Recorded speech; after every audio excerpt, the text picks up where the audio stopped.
चलो, तो ये जो क्वेश्चन है आपका, ये कह रहा है कि P बी ए 3x3 matrix having eigen values 1 1 2। ठीक है, तो P के पास जो आइगन वैल्यू है 1 1 2। ठीक है, अब ये कह रहा है कि 1 - 1 2 transpose be the only linearly independent eigen vector corresponding to the eigen value 1। तो देखो होता क्या है, ये 3x3 की मैट्रिक्स है, तो इसके पास 3 आइगन वैल्यू होंगे और करस्पॉन्डिंग 3 आइगन वैक्टर भी होगा। पानी दे दीजिएगा। तो 3 आइगन वैक्टर भी होगा। तो जैसे मान लो इसके करस्पॉन्डिंग ये λ1 λ2 λ3 है। तो दिक्कत ये होता है कि जैसे यहाँ पे डिस्टिंक्ट आइगन वैल्यू को corresponding linearly independent eigen vector मिलता है। तो कहने का मतलब क्या है, यहाँ पे अगर आइगन वैल्यू देखोगे तो दो ही है, 1 और 2, इंक्लूडिंग मल्टीप्लिसिटी 3 है ना। मतलब अगर डिस्टिंक्ट आइगन वैल्यू की बात करें, मैं बोलूँ मैट्रिक्स पी के पास कितने डिस्टिंक्ट आइगन वैल्यू है, तो 2 है, 1 और 2। और इंक्लूडिंग मल्टीप्लिसिटी मतलब 1 2 बार है, तो ऐसे 3 आइगन वैल्यू होते हैं इंक्लूडिंग मल्टीप्लिसिटी। तो अब ये 1 के करस्पॉन्डिंग 1, तो 1 इसको बोलते हैं अलजेब्रिक मल्टीप्लिसिटी। सो 1 की अलजेब्रिक मल्टीप्लिसिटी 2 है। और ज्योमेट्रिक मल्टीप्लिसिटी होती है कि 1 के करस्पॉन्डिंग कितने लीनियरली इंडिपेंडेंट आइगन वेक्टर आएंगे। तो इसने कहा है कि एक ही लीनियरली इंडिपेंडेंट आइगन, मतलब ये है कि आइगन वैल्यू जो 1 है उसकी अलजेब्रिक मल्टीप्लिसिटी 2 है, उसकी ज्योमेट्रिक मल्टीप्लिसिटी 1 है। क्यों? क्योंकि 1 के करस्पॉन्डिंग 1 आइगन वैल्यू 2 है, मतलब 2 बार आया है, लेकिन उसके करस्पॉन्डिंग आइगन वेक्टर एक ही मिलेगा इंडिपेंडेंट मुझे। तो अभी ठीक है, अभी देखते हैं क्या कहना चाह रहा है।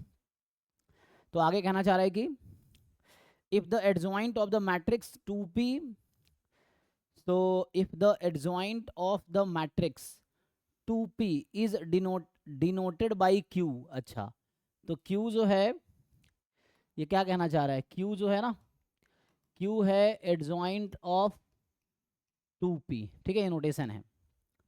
और 1 λ1 मान लो 1 है, λ2 1 है, λ3 2 है। इसके करस्पॉन्डिंग आइगन वेक्टर मुझे मिल रहा है 1 - 1 2। और Q जो है एडजॉइंट है 2p का। Then which of the following statement is are true. तो 4 ऑप्शन है, चलो लिख लेते हैं, फिर उसके हिसाब देखते हैं क्या बोल रहा है। कि ट्रेस Q का 20 होगा, डिटर्मिनेंट Q का 64 होगा, ये एक आइगन वेक्टर होगा Q का, Q दिस सेटिस्फाई करेगा। ओके, तो बताओ तुमने ट्राई किया?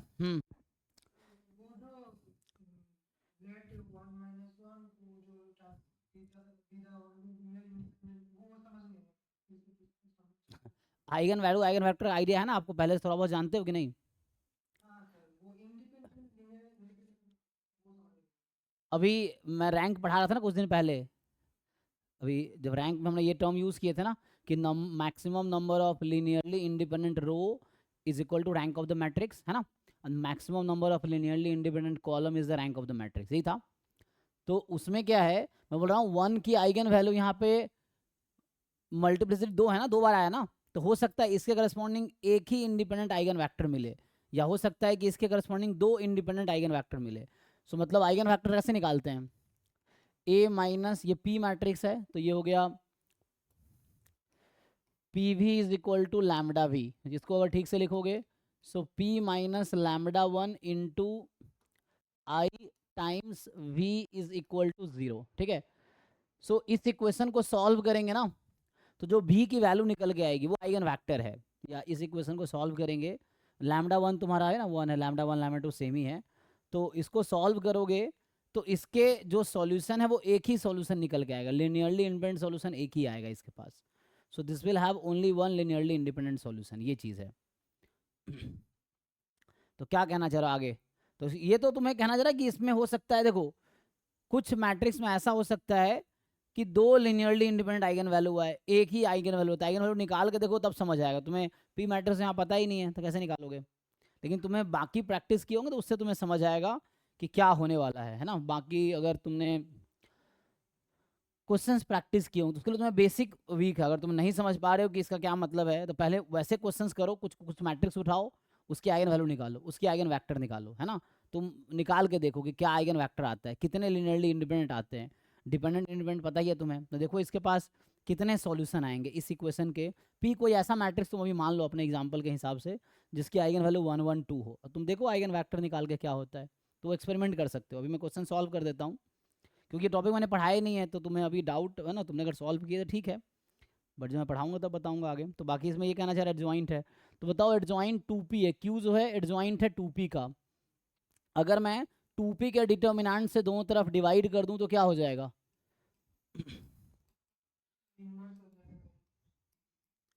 किसका इन्वर्स आ जाएगा? नहीं नहीं, क्यू का इन्वर्स थोड़ी आएगा। ये क्वांटिटी किसके इक्वल है?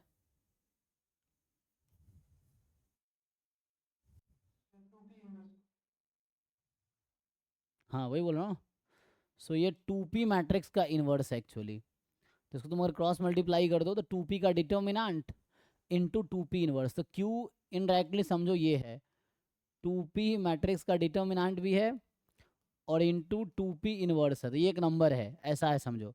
एनीवे छोड़ो, इतना क्यों दिमाग लगा रहे हो, अभी मैं सीधा आसानी से कर देता हूँ। p का डिटर्मिनेंट तो हम निकाल ही सकते हैं ना, छोड़ो देखो। तो यहाँ से बताओ मुझे what is determinant of p, p की मुझे आइगन वैल्यू पता है, so what is determinant of p? सो ये 2 है, okay. So what is determinant of 2p?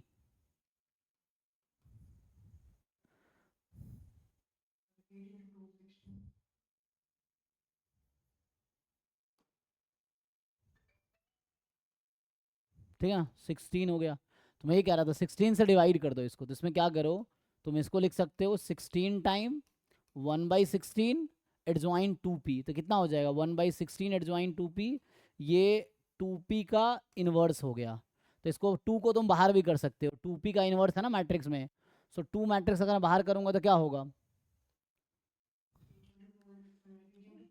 हाँ 8 इंटू पी इनवर्स, तो इनडायरेक्टली जो क्यू मैट्रिक्स है वो ये है 8 इंटू पी इनवर्स है। अब देखो जैसे बात कर रहा हूँ ट्रेस ऑफ क्यू, तो मुझे ये बताओ मैट्रिक्स पी की आइगन वैल्यूज यहाँ क्या दे रखी है, मैट्रिक्स पी की आइगन वैल्यूज क्या क्या है?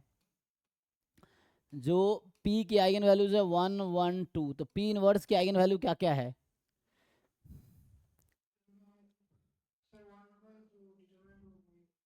नहीं आइगन वैल्यू बताओ, पी की आइगन वैल्यू है 1 1 2, तो उसके करस्पॉन्डिंग पी इनवर्स की आइगन वैल्यू क्या क्या है?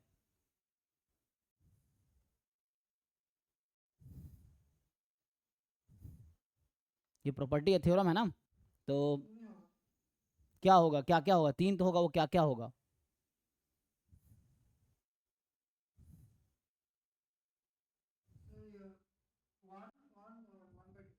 हाँ, तो मुझे बताओ यहाँ से अगर मैं पूछूं कि what is trace of P inverse?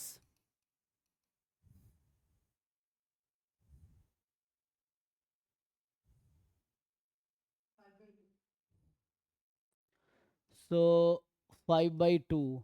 अच्छा ट्रेस की क्या प्रॉपर्टी होती है, जैसे ट्रेस ऑफ के टाइम ए जैसे मैं लिखूं तो क्या होगा? तो इसमें trace of 2 time P inverse क्या होगा? तो ये 5 हो जाएगा। तो ट्रेस ऑफ क्यू कितना आ गया?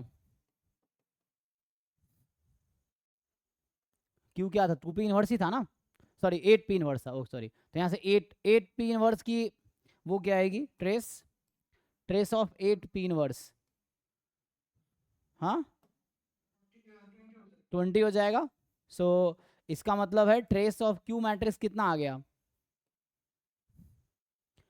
जो क्यू मैट्रिक्स है वो 8 पी इनवर्स है ना, है। तो पहला ऑप्शन जो तुम्हारा वो ट्रू हो गया। तुम्हें डाउट किस ऑप्शन में, तुमने ट्राई किया या ऐसे ही भेज दिया है? हाँ क्या ट्राई किया?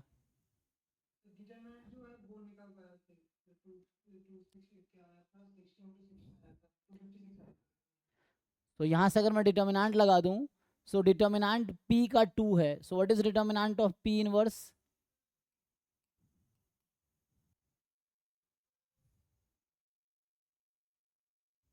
अगर p का डिटर्मिनेंट 2 है तो p इनवर्स का डिटर्मिनेंट क्या होगा? So what is determinant of q? Q मतलब डिटर्मिनेंट ऑफ 8p इनवर्स, ये क्या है?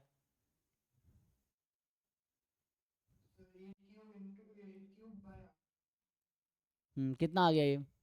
8 × 8 × 8 लेंदी होगा ना, 64 × 4 हो जाएगा ना, देख लो जो भी आता है।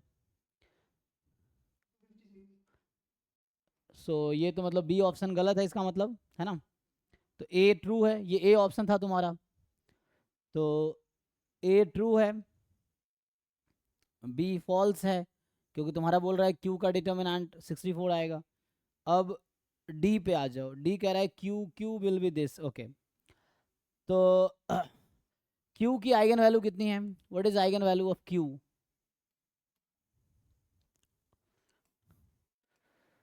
क्यू की आइगन वैल्यू, पी की आइगन वैल्यू 1 1 2 है, so what is eigen value of Q? अच्छा पहले मैंने, रुक जाओ, पी इनवर्स का निकाल रखा है ना, हाँ तो पी इनवर्स के डायरेक्टली बता सकते हो, क्या क्या आएगा? 884। तो इसके करस्पॉन्डिंग हम वो निकाल सकते हैं, कैरेक्टरिस्टिक पॉलिनोमियल निकाल सकते हैं, जब अगर आइगन वैल्यू मुझे पता हो तो कैरेक्टरिस्टिक हम्म अच्छा खाली सी ऑप्शन पूछना, वही तो पूछ रहा हूँ, डाउट कहाँ है? सी पे आओ अब। तो डी यहाँ से आ जाएगा, ठीक है ना, डी यहाँ से सिंपली आ जाएगा λ-8, λ-8 एंड λ-4 बराबर 0। तो ये कैरेक्टरिस्टिक इक्वेशन आ जाएगी, तो every matrix satisfy its characteristic equation, so उससे कैलिब्रेटेड थ्योरम से डी ऑप्शन चेक हो जाएगा। अब आते हैं सी ऑप्शन पे। तो इसने कहा है कि 1 1 2 जो है आइगन वेक्टर है 1 के करस्पॉन्डिंग, ठीक, समझो। तो यहाँ से मुझे क्या क्या इन्फॉर्मेशन है अब, कि ये जो आइगन वैल्यू है, इनफैक्ट होता क्या है देखो मैं तुम्हें समझाता हूँ। जैसे ये V1 है ना, V1 आइगन वैल्यू किसकी है? V1 is eigen value of, sorry, हाँ आइगन वेक्टर ऑफ, हाँ आइगन वेक्टर में बोलना चाह रहा था गलती से, V, हाँ क्या होगा V। तो इसका डेफिनेशन क्या है? अगर मैं बोलता हूँ कि V1 is the eigen vector of, चलो यहीं पे कंटिन्यू करता हूँ। सो V1 जो है 1 -1 2 is eigen vector of P। इसका क्या मीनिंग है, डेफिनेशन क्या है इसका, मतलब व्हाट इज इम्प्लाइज, इसका क्या मतलब है? अगर मैं बोलता नहीं, मतलब आइगन वेक्टर का डेफिनेशन क्या है, मैं ये पूछना चाह रहा हूँ, what is definition of eigen vector? V is called eigen vector of the matrix P if and only if, क्या है डेफिनेशन?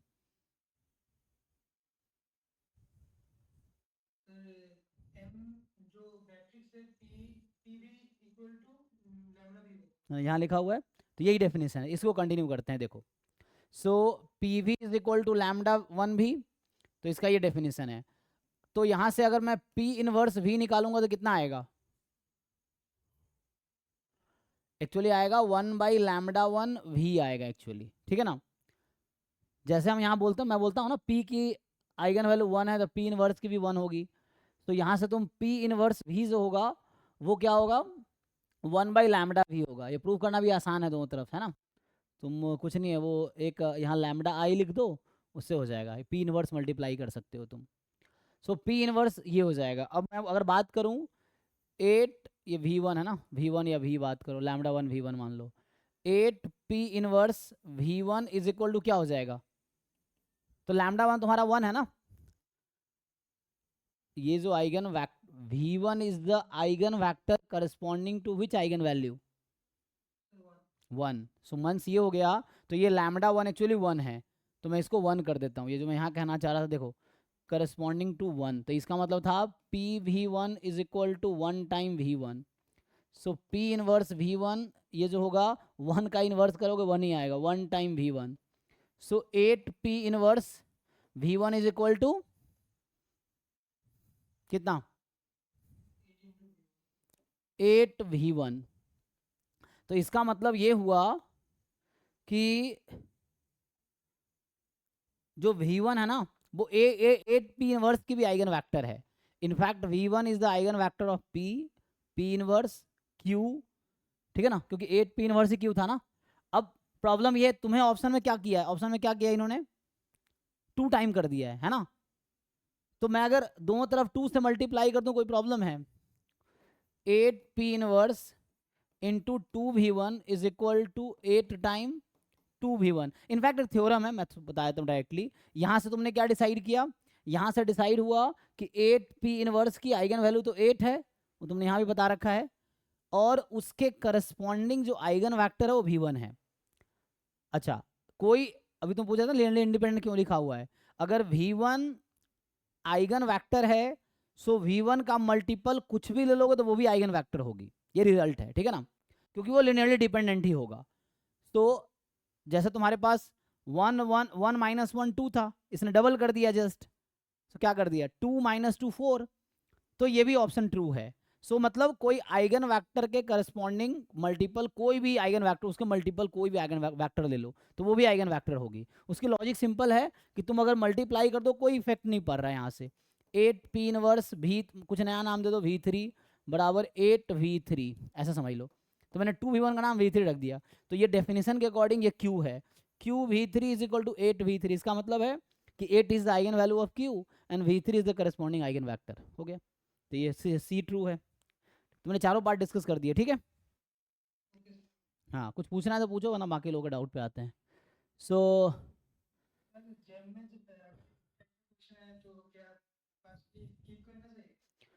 देखो तुम्हें ये तो मैंने समझाया कि इतना टाइम लगा है, तो इनिशियली तुम्हें लगता है बहुत टाइम लगेगा इनिशियली, तो स्किप ही करना बेटर है, वरना मान लो तुमने बहुत टाइम दे दिया 20-25 मिनट तो पैनिक हो जाओगे, फिर दिक्कत हो जाएगा।